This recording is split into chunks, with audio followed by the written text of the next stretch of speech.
noite aos irmãos, às irmãs. Boa noite aos nossos amigos que vêm à nossa nova casa, né? Amigos de tanto tempo. Tem alguém pela primeira vez também, seja muito bem-vindo. Os nossos avisos antes da doutrinária. Esse material aqui, ó, uma panela de elétrica, cuias com mensagem espírita, um repórter de curso, vamos mostrar aqui até que o nosso pessoal que vem em casa, não é relógio de curso, e mais ali uma faca e uma chaira, uma obra de arte. Vamos fazer uma rifa, tá?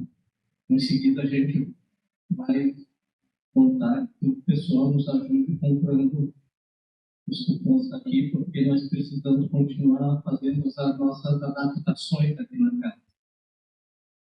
Lembrando do nosso brechó, que funciona aqui em cima das 19 horas às 21h30 nas quartas-feiras, que funciona aos sábados das 15 às 18 horas.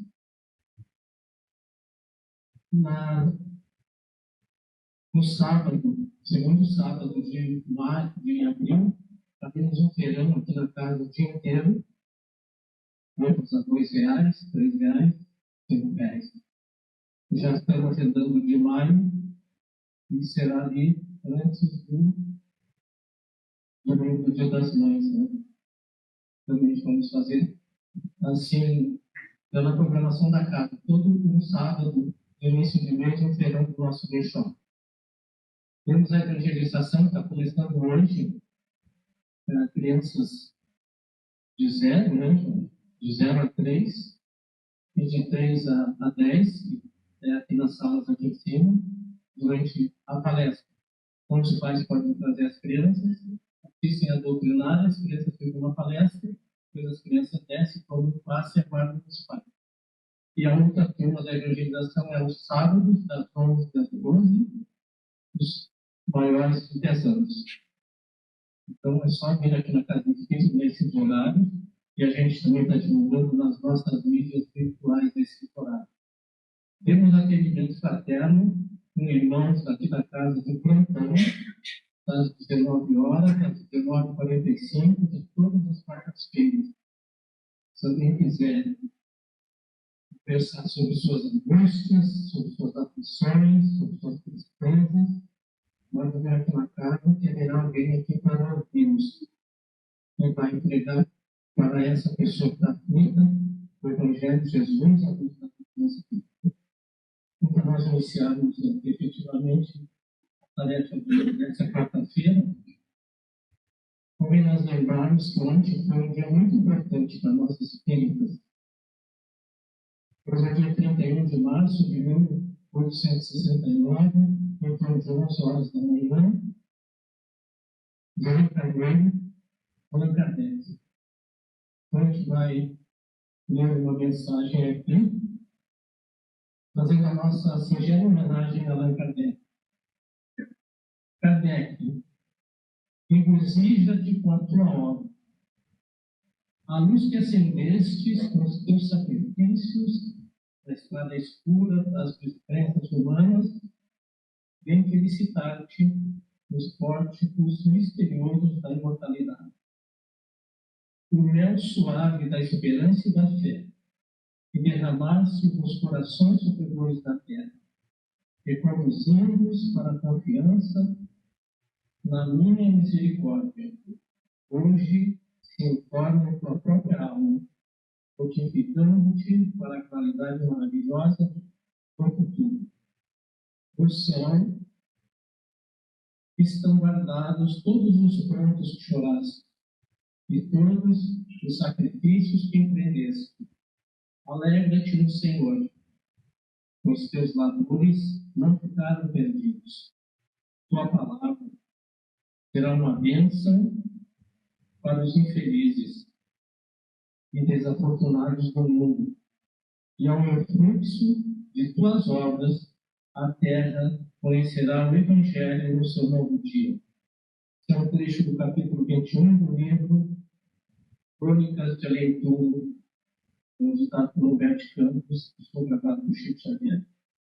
Então, após essa mensagem, que nos relembra que tivemos problema no PEC, no dia 31 de março, que possamos,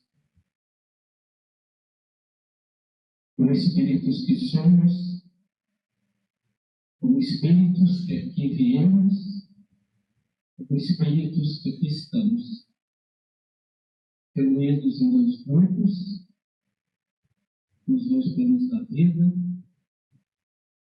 como falamos, agradecer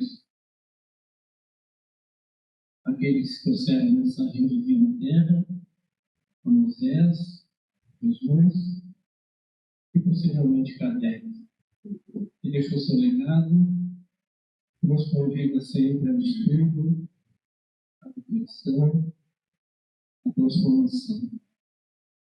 Mas o mais importante e até maravilhoso é que o legado de Allan Kardec nos consola, nos envolve, ameniza nossas dúvidas, alivia nossas tristezas.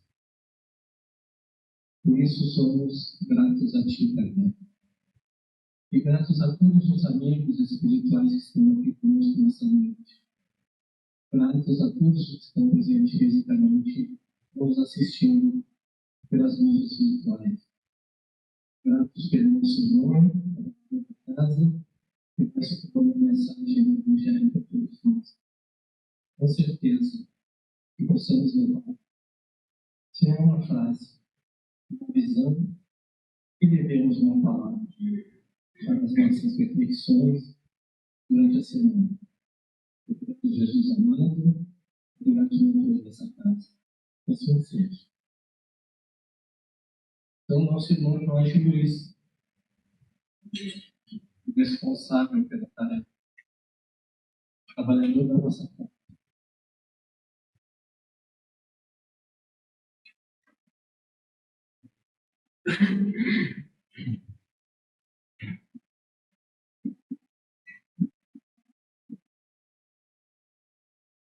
Meus amigos, boa noite.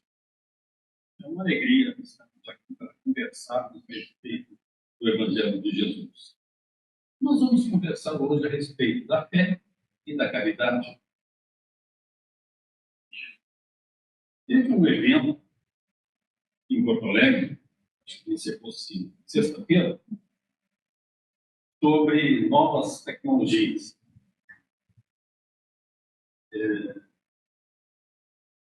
South Summit, ou seja, Cone Sul.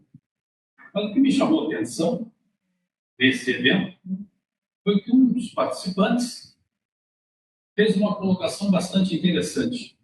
Ele disse: todo profissional que resistir às novas tecnologias vai criar uma ilha de resistência.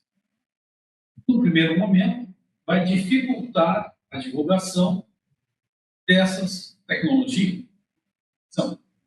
Mas, em seguida, será pulverizado pela força da nova tecnologia. Vão perguntar, mas o que tem que ver isso? Tecnologia, indivíduo ser pulverizado pela nova tecnologia, com fé e caridade. Bem, nós que somos cristãos, se nós não incorporarmos nos nossos pensamentos, sentimentos e ações fé e caridade, nós com certeza vamos dificultar a divulgação do Evangelho de Jesus durante um certo tempo. Mas depois nós seremos pulverizados justamente pela força do Evangelho de Jesus. Então nós temos que entender que termos fé e sermos caridosos, eu diria que não é uma opção do cristão, e sim uma obrigação do cristão.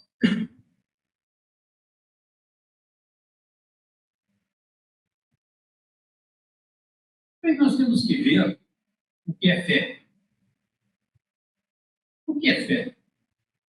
Alguém já se questionou a respeito o que é fé.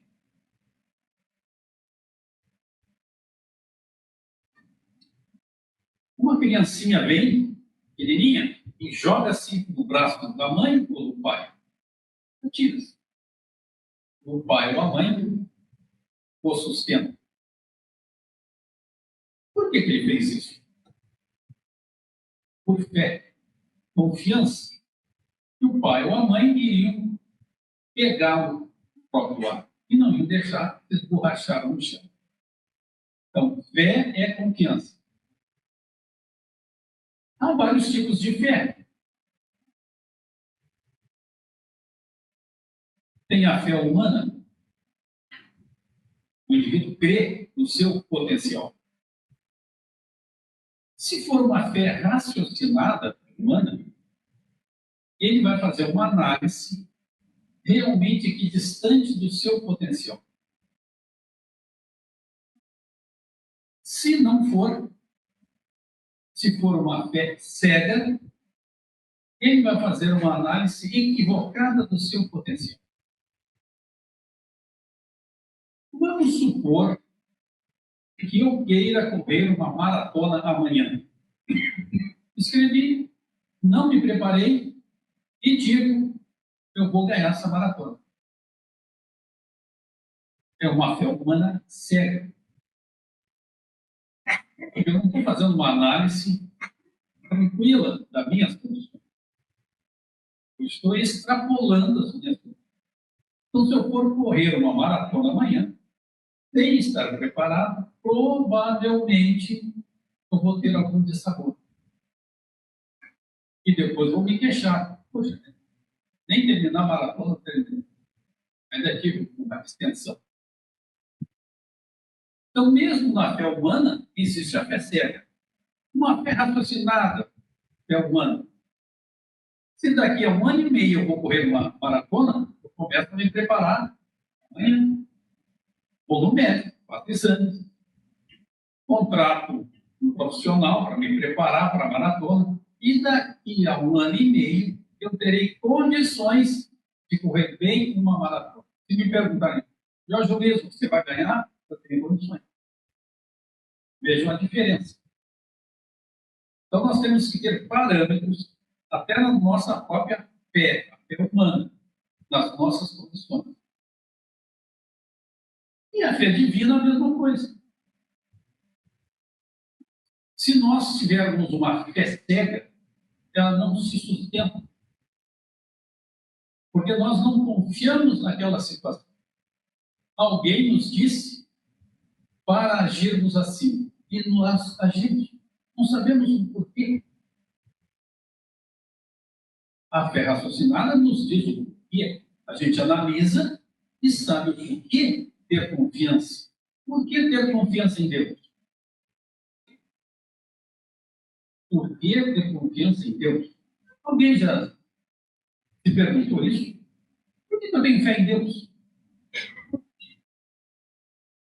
Voltando à figura lá do pai e da mãe que pega o filho no ar, quando ele pula, Deus não falha para conosco.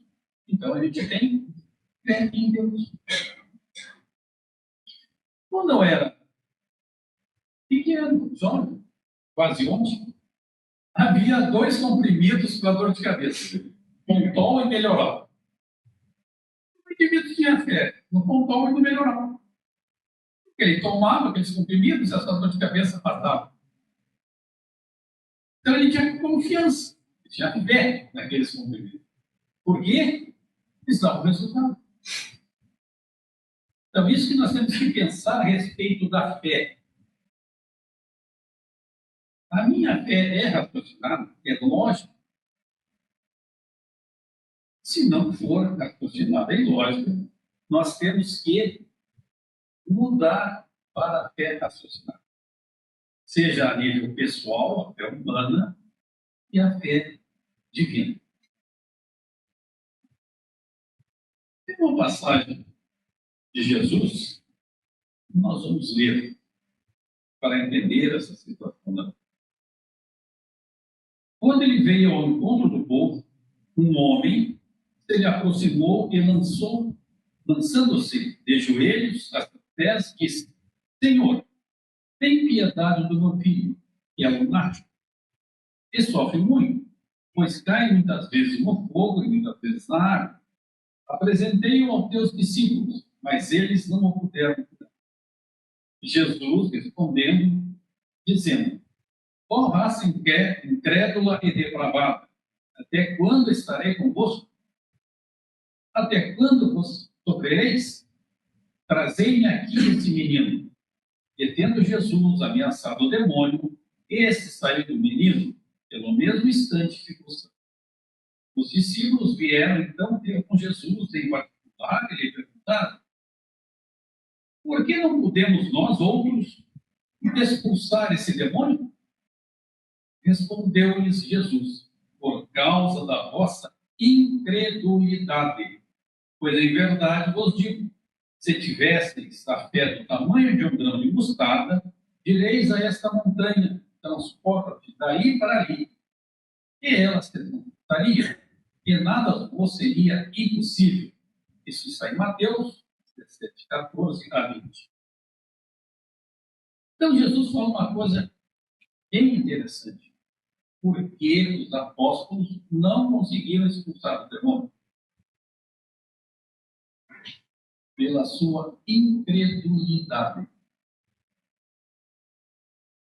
Então, fé é confiança, mas nós temos que crer. Como é que nós vamos ter confiança se nós não acreditamos? Veja o que Jesus coloca. Pela vossa incredulidade. Se eles tivessem a fé, o tamanho de um grão de mostarda, não sei se vocês já viram uma sementinha de mostarda, eu já vi, um tempo atrás, eu fui plantar mostarda e me surpreendi, porque a semente de mostarda é tão minúscula que ela vem em volta numa bolinha de massa. A bolinha é pequena, a grãozinha é menor ainda, é mínimo, mal se vê. Então Jesus está dizendo, se os apóstolos tivessem a fé do tamanho de um grão de mostarda, conseguiriam realizar a cura do menino. E ele fala em montanhas. A gente mora numa cidade que tem montanhas, né? Será que a gente, com fé, a gente vai parar ali no pé da montanha e vai dizer, olha, muda para lá, e a montanha vai mudar? Seria dessas montanhas que Jesus estaria falando? É claro que não. Ele falava das nossas montanhas íntimas, dos nossos defeitos. Nós temos alguns, né? Egoísmo, orgulho, arrogância, são alguns. Então ele está dizendo, se nós tivéssemos uma fé do tamanho de um grãozinho de mostarda, a gente iria conseguir mover essa. Nós não conseguimos porque somos incrédulos. E olha que nós somos cristãos. E Jesus esteve aqui há mais de 2000 anos. E nós ainda, quando nós falhamos na fé, somos incrédulos. Mas por que nós falhamos na fé? Por que às vezes nós somos incrédulos? Deixamos de acreditar em Deus? Não. É claro que não. Mas nós sabemos que com o conhecimento da verdade que temos, que Jesus colocou, conhecereis a verdade, e ela está. Nós deveríamos estar agindo de uma maneira diferente.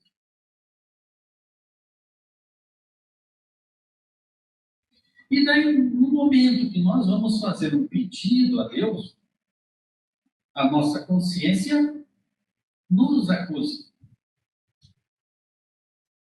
Até por estarmos passando aquela situação de dificuldade pelo nosso comportamento equivocado. Então, daí nós vamos agir como incrédulos. Acreditamos sim em Deus, mas sabemos, se Deus utilizar da justiça para conosco, nós não vamos alcançar aquele objetivo que nós estamos buscando. Então, nos tornamos incrédulos e não conseguimos alcançar aquele objetivo. Nos esquecemos lá da parábola do filho pródigo, o indivíduo que saiu, gastou todos os haveres e retornou à casa paterna e foi recebido com um abraço, com alegria. Então, quando nós percebemos, quando a nossa conduta é divergente daquilo que já conhecemos da lei de Deus, nós somos o filho pródigo. Mas esquecemos justamente que o filho pródigo pode retornar à casa do pai e ser bem recebido. Basta o indivíduo fazer um exame de consciência. Realmente, eu errei. Vou buscar não errar mais. O filho pródigo fez. E daí nós vamos ter de volta a nossa credulidade, a nossa fé, que vai possibilitar, sim, nós fazermos essas mudanças tão necessárias que nós precisamos. Mudar as montanhas que nós carregamos de lugar. As montanhas dos nossos defeitos nós temos que retirar e colocar no lugar as montanhas das virtudes. Que com certeza todos nós temos virtudes. Não existe ninguém que não tenha sequer uma virtude. Então nós temos. O detalhe é nós alimentarmos as nossas virtudes. E não alimentarmos os nossos defeitos. Nós já vimos o que é fé, como agir em relação à fé. Vamos ler uma passagem de Paulo, que ele fala da fé. De tal modo compreendeu Paulo essa grande verdade, que disse: quando mesmo tivesse a linguagem dos anjos, quando tivesse o dom da profecia, que penetrasse todos os mistérios, quando tivesse toda a fé possível, até o ponto de transportar montanhas, se não tiver caridade, nada sou. Resolvemos a primeira parte. Temos fé. Se não tivermos caridade, segundo Paulo, o indivíduo nada é. Porque eu pergunto, o que adianta a gente ter fé e não ter caridade? Se a gente tiver fé e não tiver caridade, nós estaremos sendo extremamente egoístas. E daí fica uma incongruência. Como ter fé, acreditar na bondade de Deus, e somos egoístas. Daí nos lembramos daquela passagem de alguém que devia muito a um rei, e o rei foi para Roma para cobrar a dívida. Disse: olha, você me paga, ou senão eu vou escravizar você e toda a sua família. E ele caiu de joelhos, em pranto, rogando clemência ao rei. O rei: tá bom, está perdoado. E ele saiu dali feliz. Na rua encontrou um outro companheiro que lhe devia uma quantia ínfima. E ele pegou o indivíduo pelo colarinho e disse: paga tudo que me deve, senão você será meu escravo. Aí é a ação do egoísta. Recebeu muito de Deus e não consegue dar nada ao seu próximo. Ou seja, faltou o quê?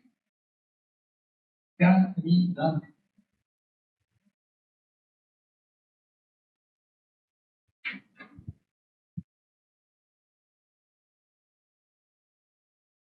A questão 893 do Livro dos Espíritos, Kardec indaga: qual a mais meritória das virtudes? Nós temos várias. Qual seria a mais meritória das virtudes? Resposta: a caridade. Mas nós temos que compreender o que vem a ser caridade. Será que caridade é quando alguém, fazendo malabares com um sinal, eu paro o carro e dou uma moedinha para aquele alguém? Será isso caridade? Então, para nós desenvolvermos em nós o senso, a prática da caridade, nós temos que saber o que vem a ser caridade. Será que nós sabemos o que vem a ser caridade?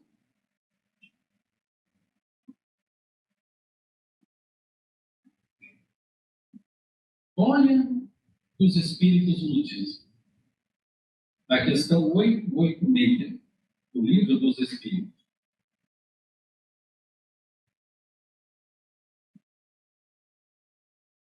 Nós temos que ser benevolentes para com o outro, termos boa vontade, indulgência, tolerância para as imperfeições alheias e perdão das ofensas. Será que nós estamos nesse caminho? Somos benevolentes para com o outro, indulgentes para com o outro e perdoamos as ofensas do outro? Veja só que nós não falamos em dinheiro. O indivíduo, para ser benevolente, não precisa bancar alguma coisa em dinheiro. Para ser indulgente, também não. Perdão das ofensas, também não.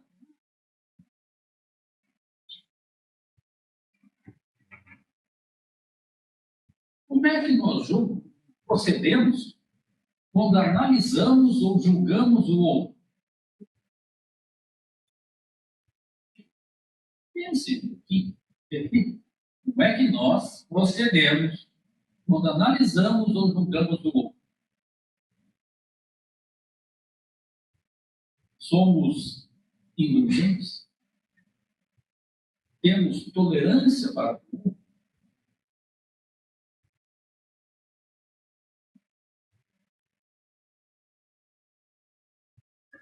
Como devo receber a ação do próximo? Não é a ação do próximo dentro do centro espírita, mas na rua, quando encontramos aquele próximo difícil, que não vai ser educado para conosco, que nos agride verbalmente, puxamos nós da nossa espada e saímos esgrimando o indivíduo que nos ofendeu a nossa honra, já se viu uma coisa dessa? Então nós temos que pensar como nós agimos em relação ao outro que nos ofende.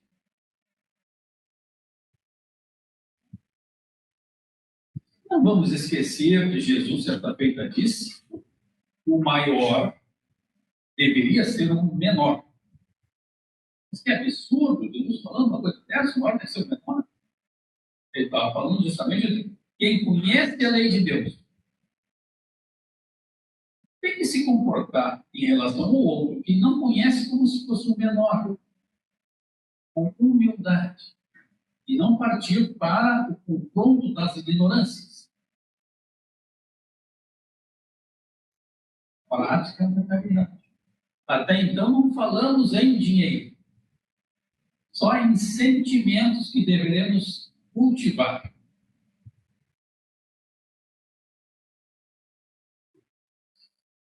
Assim, a caridade moral pode ser verbal, palavras que consolam, esclarecem e edificam, prece que aproxima de Deus, silêncio ou suavidade no falar. Repetindo, palavras que consolam. Será que nós utilizamos nossas palavras para consolar alguém ou para destruir alguém? Pensemos a respeito. Somos cristãos.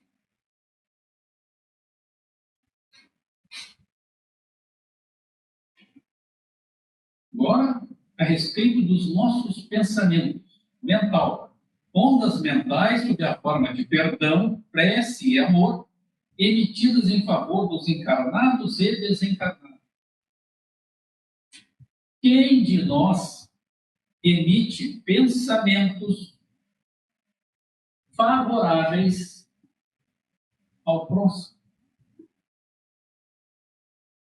Temos a certeza que todos fazem oração. Pedem muito pelo bem-estar pessoal e de seus familiares. Nós, nesses pedidos, incorporamos o outro que sequer conhecemos? Ou, às vezes, conhecemos e aquela pessoa, na nossa opinião, é chata? Será que a gente incorpora essa pessoa nas nossas orações, pedindo que Deus e Jesus o auxiliem? Ação de caridade. Gestual, afago fraterno, abraço, de mão, sorriso, carinho. Será que a gente só é afável com os nossos familiares mais íntimos? Como está sendo o nosso procedimento nesse aspecto? Ou apertamos a mão de alguém de uma maneira protocolar, profissional, dependendo das funções que o indivíduo exerce?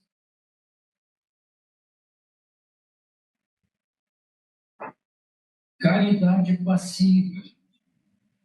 Silêncio diante de uma ofensa. Atenção perante um desabafo. Então, se alguém nos ofende, o indivíduo fazendo silêncio, não rebatendo, já é uma. Quando alguém vem nos contar um problema enorme para a pessoa, para nós não ter nada, para a pessoa é enorme. Nós temos que ter ouvidos para ouvir. Sabermos ouvir com calma, com atenção. Será que estamos fazendo isso?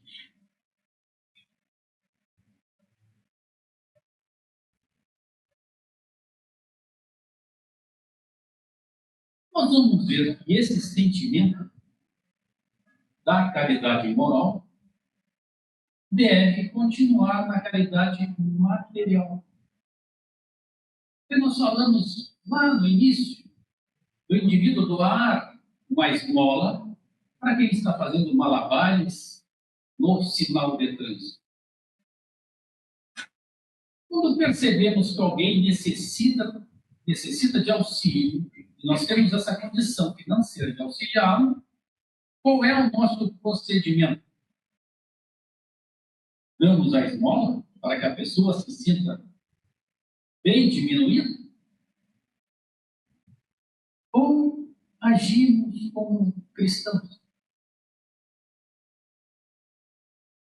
Valorizamos a pessoa? E não digo muito. Olha que no nosso querido Brasil, nós temos oportunidade sem par da prática da caridade, seja moral ou material. Só que, na nossa querida Santa Maria, quantas instituições filantrópicas existem? Realmente eu não sei. Mas só aqui em Camobi são inúmeras.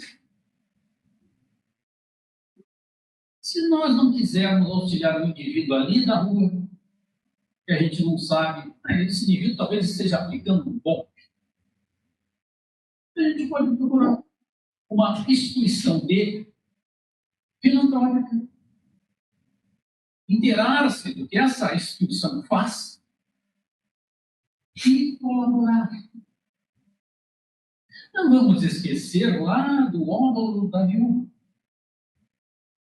que Jesus, vendo aquela senhora doar um centavinho lá da churrasco, disse aos seus discípulos que era a maior contribuição do dia.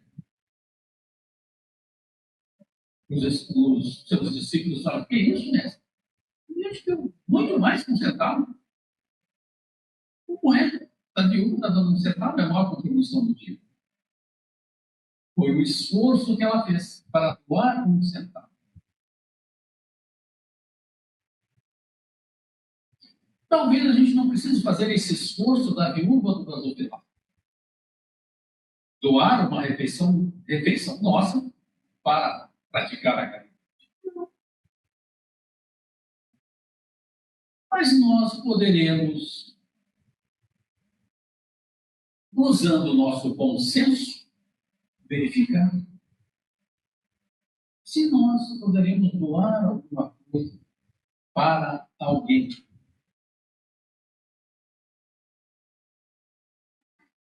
E acompanhar, se for para uma instituição de caridade, como está sendo gerida aquela instituição. É dever nosso verificar justamente essa situação. Então, não vamos esquecer fé, como usar a nossa fé, ensinar. Se temos fé, que bom, mas vamos verificar que sem caridade, a fé não tem valia nenhuma. Ou seja, nós temos que utilizar a nossa fé para fazer crescer em nós esse ímpeto da prática da caridade. Porque nós, com certeza, gostamos bastante quando nós estamos numa situação delicada, difícil, de recebermos apoio de alguém ou de alguém. Gostamos muito. O chamado colinho de mãe. Então nós deveremos nos perguntar, quando olhamos ao nosso redor, verificamos o que está acontecendo no mundo, o que a gente faz de caridade em relação a esse mundo que nos acolheu e nos proporciona situações de crescimento. Quando nós ouvimos falar das guerras, o que é que a gente faz? Oramos para que o pessoal tenha consenso e pare com essa agressão? Ou pensamos, quem sou eu? Não faço nada. Por que eu vou pensar? Por que eu vou orar para que o pessoal tenha paz?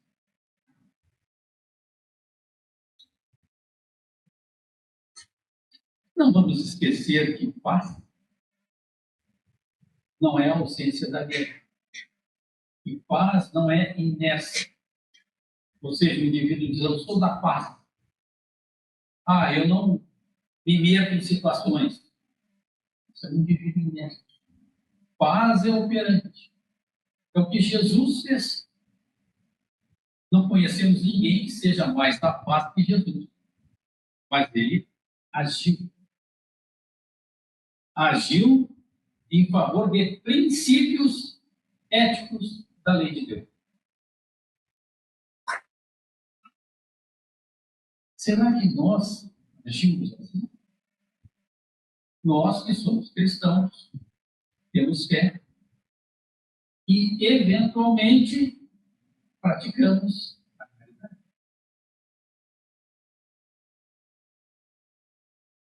Por que, eventualmente, praticamos a caridade? Já perceberam? Quando tem alguma situação, houve no Rio Grande do Sul, uma enchente terrível, aí o pessoal se torna caridoso. Naquele momento distante. Passado aquele momento, não sou mais caridoso. Não é um absurdo? Nós acabamos de ler como praticar a caridade moral, sem sequer despender qualquer haver financeiro. Então, basta que tenhamos um pouco de disciplina mental para que a gente tenha esses pensamentos benéficos em relação aos outros. E quem amou, Jesus fez um resumo dessa situação. Quando perguntaram, e a lei? Lei de Deus? Como resumir essa lei? Ele falou, amar a Deus acima de todas as coisas e o próximo a si mesmo. Será que nós estamos reunindo situações em nós para caminhar nesse sentido? De amar a Deus acima de todas as coisas e o próximo a nós mesmos? Ele falou, próximo. Ele não escolheu um próximo distinto. Ah, não, filho, neto. Não, o próximo. Qualquer próximo. Será que nós estamos buscando caminhar nesse sentido? Não vamos esquecer que só vamos caminhar nesse sentido com a prática da. Quando o outro tiver importância para nós. O outro tiver importância para nós. Já viram que normalmente a gente dá importância ao outro quando a gente precisa do outro. Aí tratamos bem o outro, porque precisamos. Quando não precisamos, ignoramos. Onde fica a nossa caridade nessa?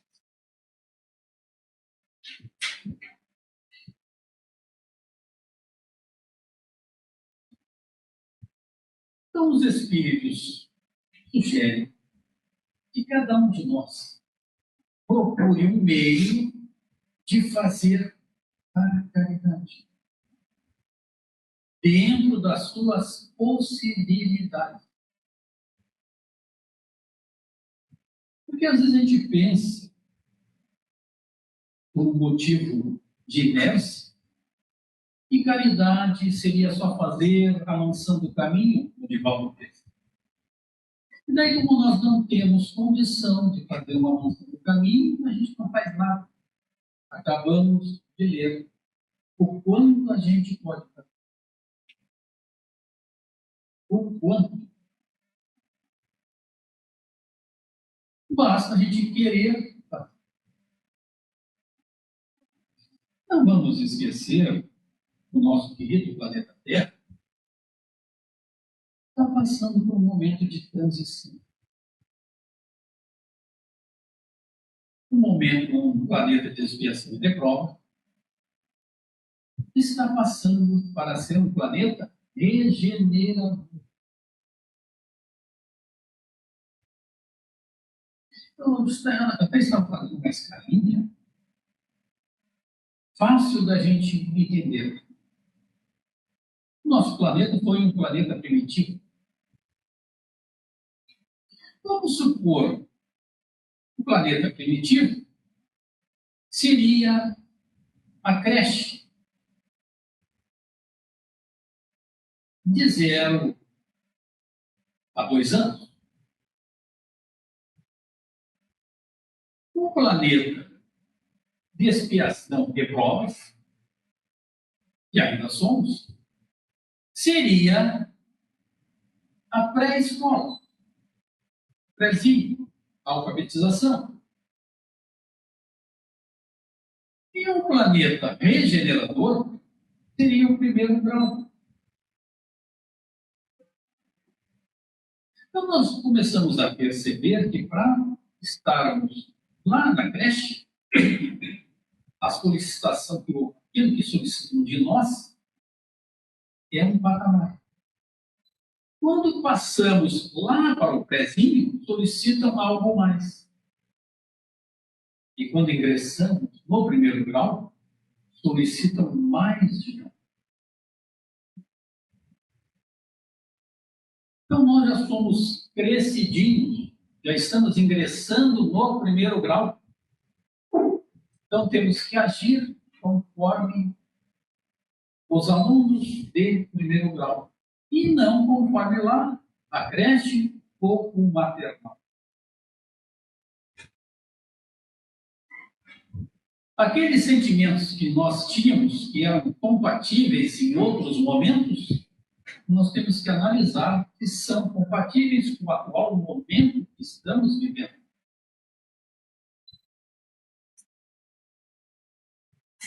Ou seja, nós nos rotulamos de cristãos. O Brasil é um país essencialmente cristão. Mas nós temos que ver, será que as nossas atitudes são cristãs? Basta a gente lembrar da prática da caridade, que é tão fácil, mas às vezes fica tão distante de nós. Então vamos utilizar a nossa fé que já possuímos para pedir a Deus que tenhamos discernimento para praticar a caridade com os meios que temos. Obrigado. Perguntei essa parte. Ele é o sentimento. Vai dar uma explanada para você. Convidamos a todos para respirarem lentamente, relaxando. E vamos elevar os nossos pensamentos com fé a Deus e a Jesus.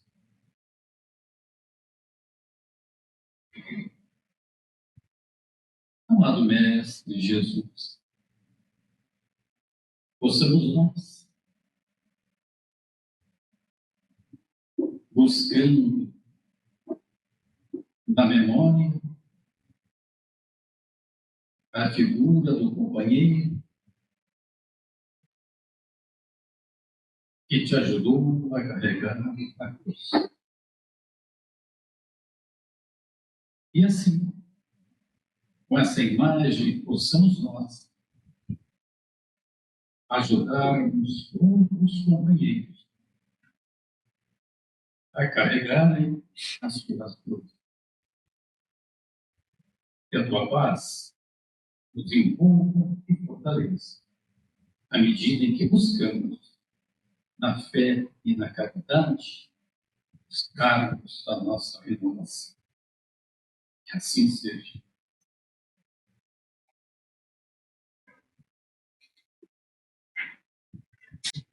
Agradecemos nosso irmão, Padre Luiz.